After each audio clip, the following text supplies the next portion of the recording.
Alright guys, Stuck here with SNS Smithing. Today we're working with wrought iron.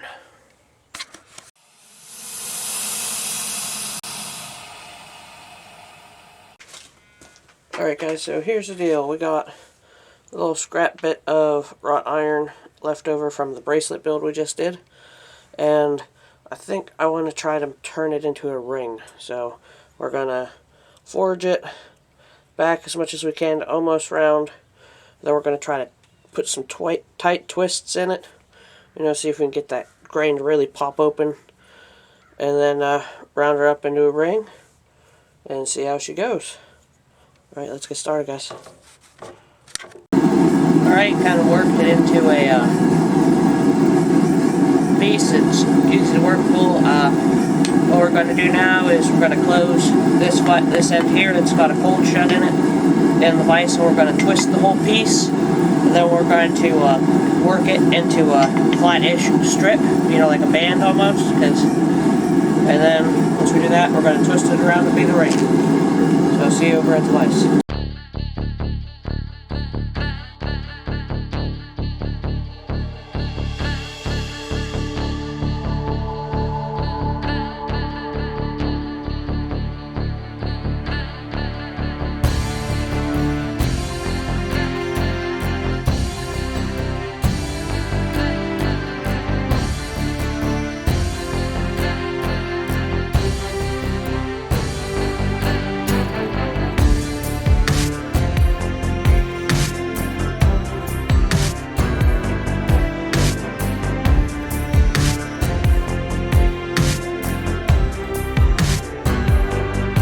Twist. We weren't looking for anything like super specific, so we just threw it in and twisted it. So next thing we're going to do is we're going to go ahead and start forging our wrought iron down into a rectangle. Then once that happens, we're going to go ahead, maybe take her over to the grinder and clean her up a bit before we bend it around to be a ring. We're just going to go ahead and start forging our twist stuff flat.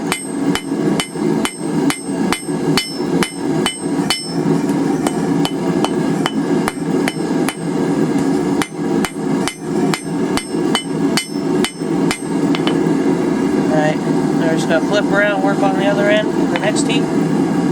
This small stock like this goes off real quick.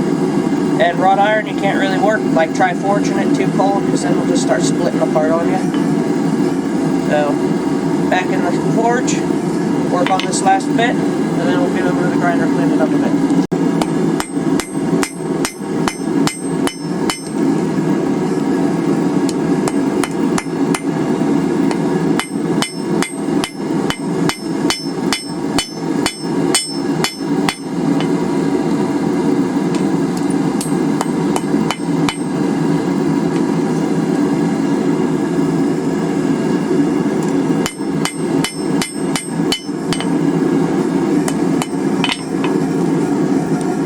Alright, let's get started grinding.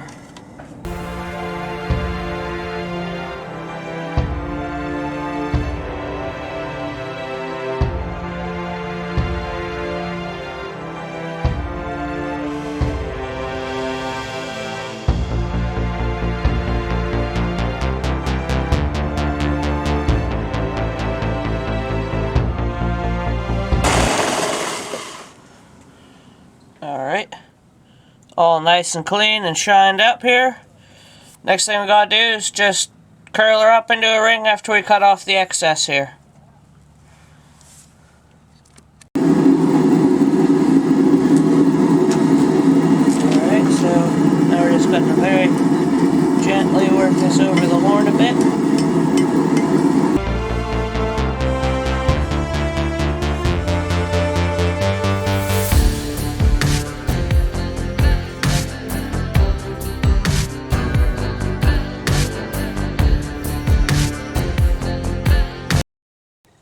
Last thing I'm going to do here is I got this spud wrench here. I got it pretty well rounded to shape. Just going to slide it over the spud wrench here. Take out any last little bits of kinks here. So, doing most of this cold, light little hammer blows.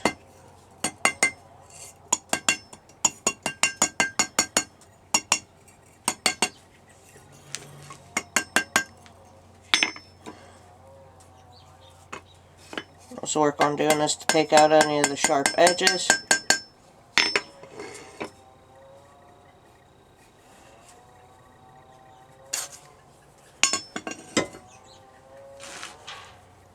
Alright, fits on.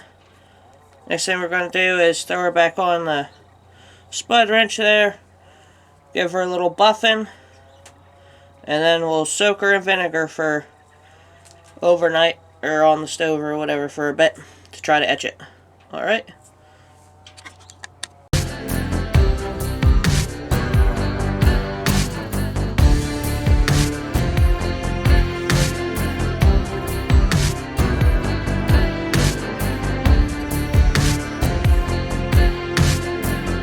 Alright, she's been buffed up to 220.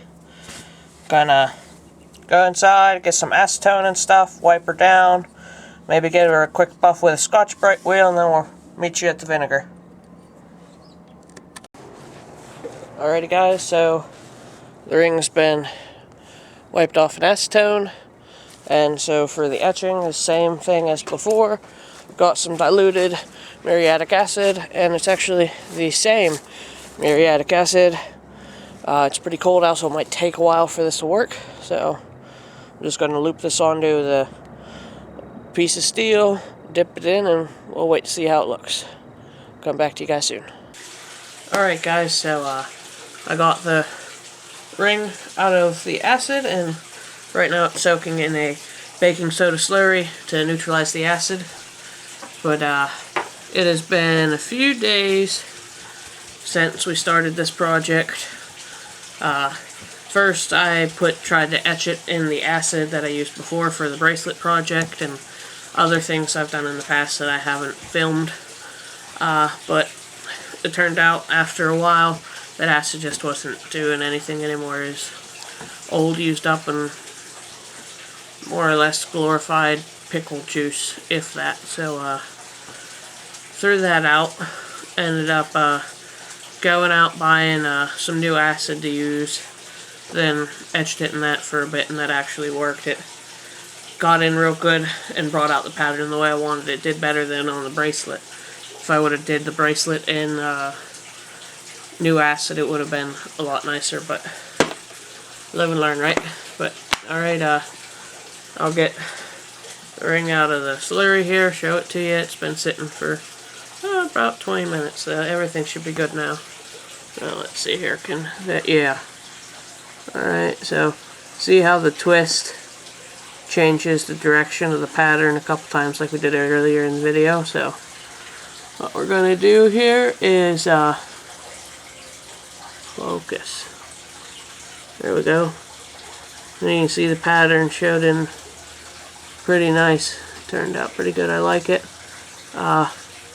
So what we're going to be doing now is I'm going to dry this off real good, and for other things you've seen me do like this, I used polyurethane clear coat. I've been experimenting with using clear coat nail polish. It works pretty well, especially for like things like jewelry and stuff like that. It's pretty like wear resistant, so it holds on pretty good for a long time. So I've had some pretty good success with it when I've been using it and testing it out lately. So that's what we're going to do with this. We're going to do a couple coats of that once everything's all dry. So I'm going to work on drying this up, and we're going to come back and we're going to get to coating this. Alrighty guys, so she's pretty much all dried up. You can see again, the pattern came in. We got a nice deep etch in this wrought iron, so that's pretty nice. So what we're going to do now is we're going to take this nail polish here. It's nothing special. It's picked up from like the dollar store or whatever. But I made sure I got one that was clear coat. That could be, that's clear coat. It can be undercoat and top coat, so that way if I need to put on more layers after it's dried completely, it should still be okay. And I figure it'd hold up better than just like the undercoat or whatever. But then again, I don't know anything about nail polish.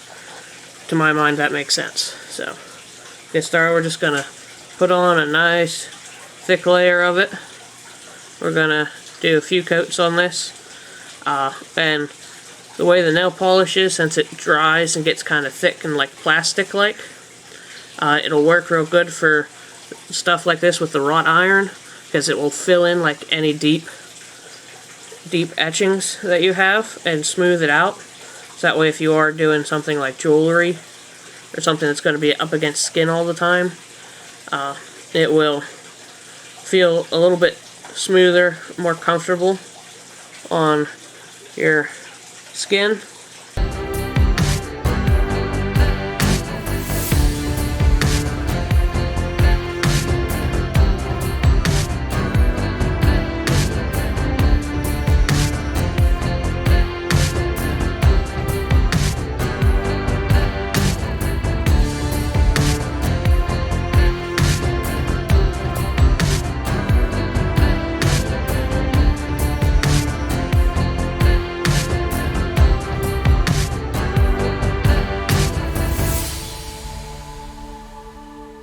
On the top layer here, gonna let it dry for a bit, and then we'll come back, do the inside, and then we'll work on the edges.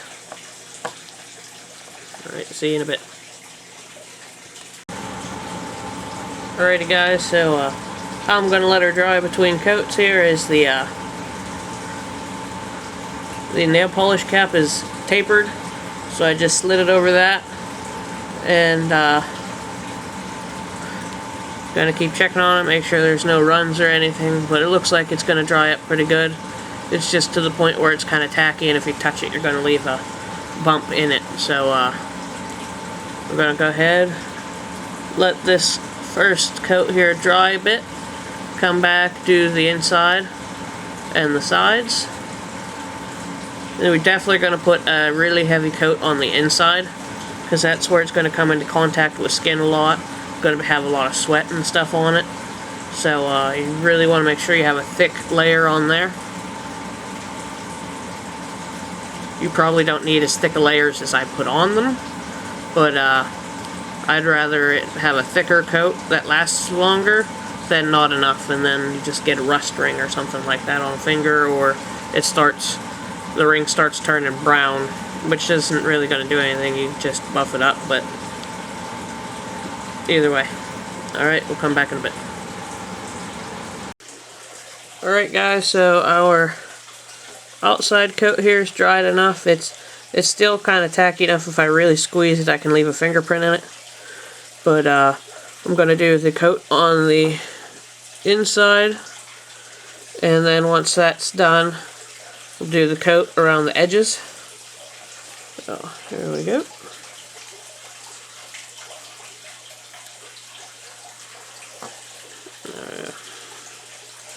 And the top of the nail polish thing is broken off, so oh well. It will still serve my purposes. Alright, let's get started.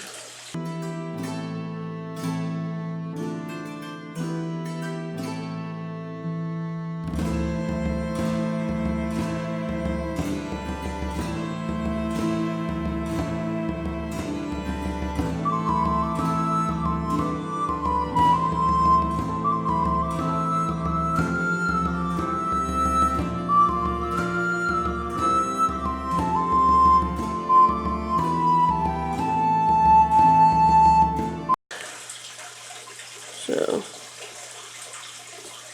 now we just let everything dry. Alright guys, so here's our ring, all nice and clear coated there. I'll dry it up. It's looking nice, can ya? Yeah, you can see the pattern pretty good now. So, hope you guys like this. Remember, like, share, comment, and subscribe. Let me know what you thought of this in the comments. So, see you in the next one, guys.